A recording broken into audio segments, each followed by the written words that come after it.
Over 60% of all positions for information workers spend more than 30% of their time doing rote, automatable work.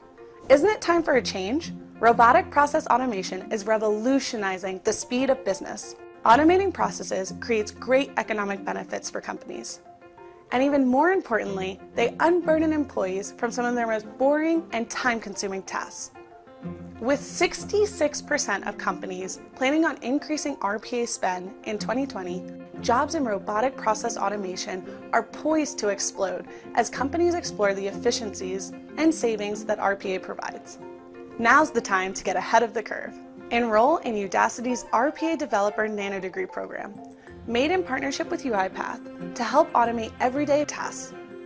In this program, you'll first learn the skills for how to enable automation processes and familiarize yourself with how to implement them on the UiPath platform.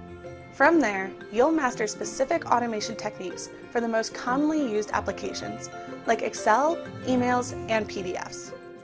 To do this, you will dive deeper into common processes, design, debugging, deployment, exception handling, and best practices in all of these areas. Finally, you will work within the UiPath platform to implement RPA best practices and enable more advanced automation processes. At the end of this program, you'll have a portfolio of projects to show potential employers your newfound skill set. Unlock the potential of any job and accelerate your impact. Enroll in Udacity's RPA Developer Nanodegree program today.